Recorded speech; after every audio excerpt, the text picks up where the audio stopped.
kelompok 6, perkenalkan nama saya Anissa Preity Zinta, NIM 712018-245. Perkenalkan, nama saya Gospel Siombing, NIM 712018-226. Nama Dewi Puspasari, NIM 712018-157. Saya Gilang Pratama, NIM 712018-018. Selanjutnya kami dari kelompok akan memberikan hasil dari tugas akhir semester kami. Selamat mendengarkan. Masuk pada penjelasan yang pertama, dalam agama-agama timur, agama dipahami bukan sebagai suatu konsep baku dan suatu kepercayaan yang berdasarkan pada sistem, melainkan proses yang dihidupi, bahkan sampai tidak dapat dibedakan mana tradisi, yakni kesalehan, iman, dan mana kebiasaan keseharian. Agama juga dipahami sebagai sesuatu yang dinamis, karena manusia akan selalu mengalami perubahan atau perkembangan, entah itu meningkat maupun menurun di setiap waktunya. Selain itu, agama yang dinamis lahir dari kehidupan manusia dan selalu diperjuangkan dengan sifat yang tidak eksklusif, maka agama selalu berkaitan dengan sosial dan segala arahan ketika seseorang hidup dalam realita kehidupan sosial. Sehingga dipahami bahwasanya agama timur selalu merayakan keberagaman atau perbedaan bukan hanya diterima, akan tetapi diakui, dirawat, bahkan dihidupi. Dan yang terakhir, agama adalah suatu hal yang akan membawa dan mengarahkan setiap orang pada suatu kebajikan. Ya, saya akan menjelaskan esensi dari peradaban timur. Di sini saya akan menyampaikan dengan beberapa poin. Nah, esensi dari peradaban timur ialah suatu keselarasan sesama ciptaan.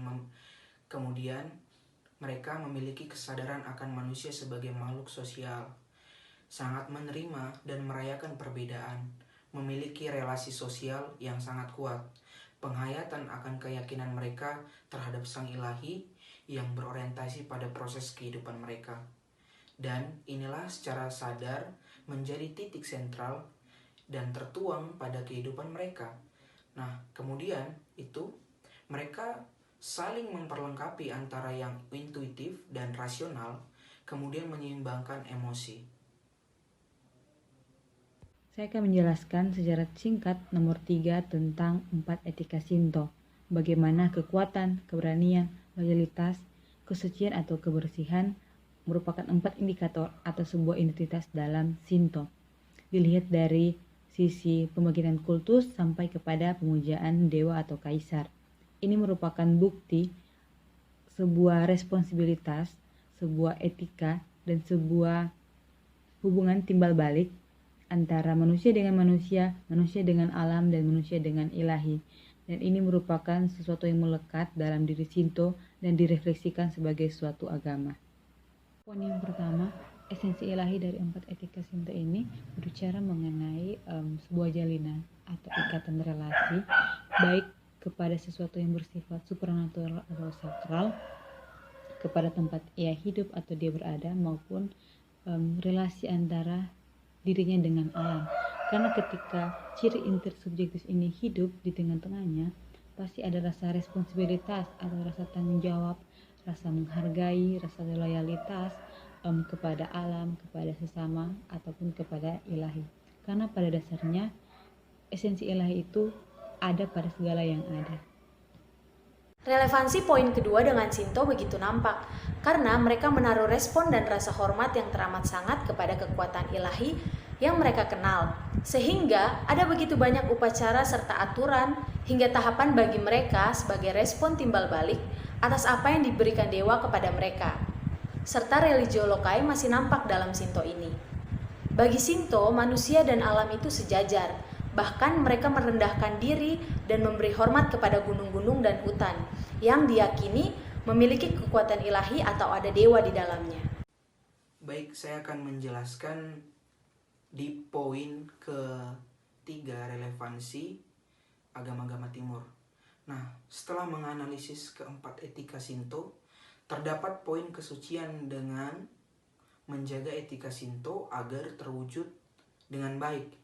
Nah, hal ini memiliki kaitan dengan poin ketiga, relevansi agama-agama timur yang mengelola keinginan. Nah, ini dengan baik karena apa yang dilakukan akan menentukan kehidupan selanjutnya. Untuk itu, menghidupi masa kini dengan arahan melalui poin ketiga yang ada pada relevansi agama-agama timur, itu bermaksud meminimalisir keinginan kita agar dapat mewujudkan tindakan yang mengarah pada kesucian itu. Mencoba untuk menarik dengan relevansinya terhadap agama-agama timur. Jadi dalam pengertian saya, itu sebenarnya keseimbangan di sini itu kita dapat dari kesetiaan dari 4 etika Shinto tersebut.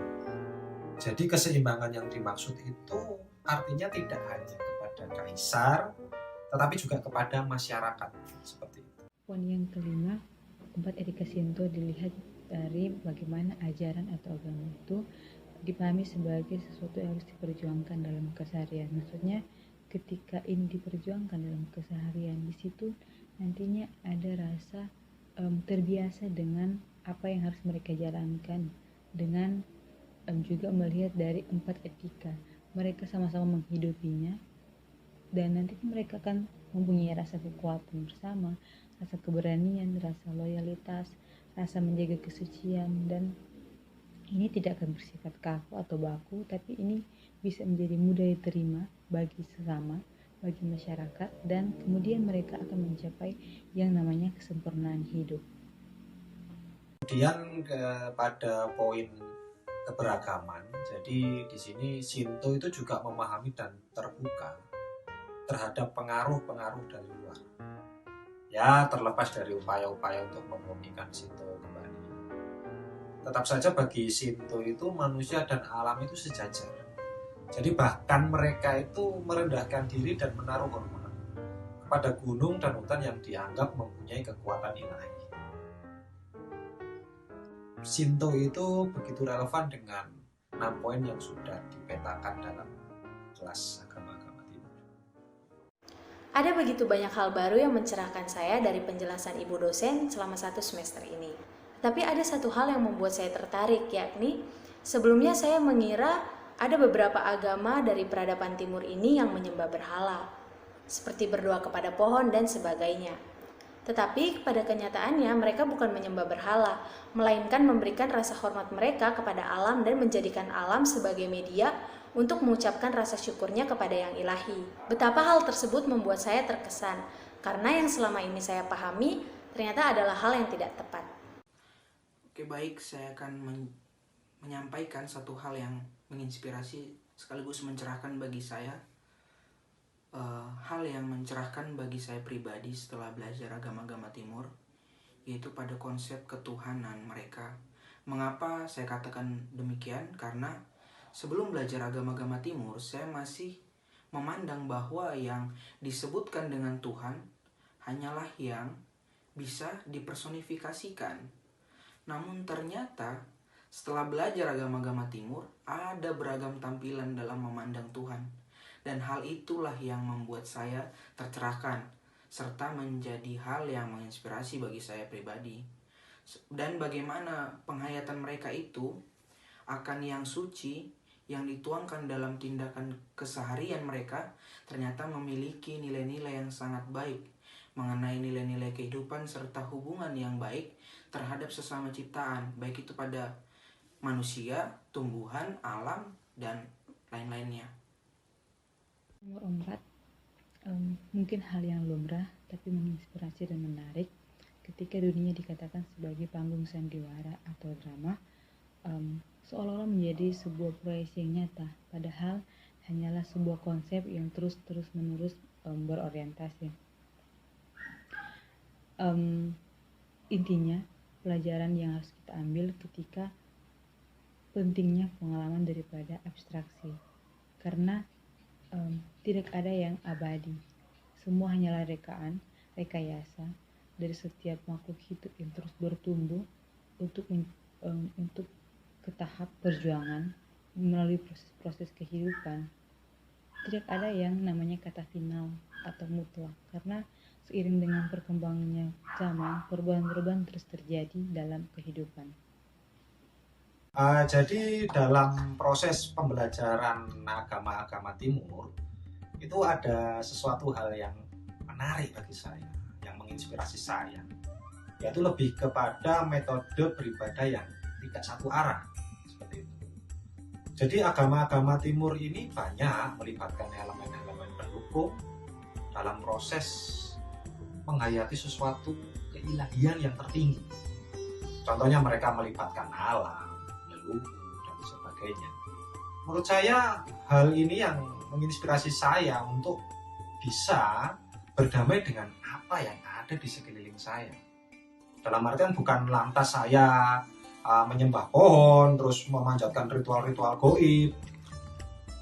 Jadi lebih ke proses penyucian saya sebelum saya bertemu terhadap sesuatu yang tinggi, sesuatu yang tertinggi. Kesimpulannya seperti ini. Jadi bagaimana kita bisa memahami kebaikan Tuhan itu tertuang dari cara kita berperilaku baik dan berdamai dengan apa yang ada di sekitar kita. Sekian dari video kami ucapkan terima kasih. Tuhan Yesus memberkati.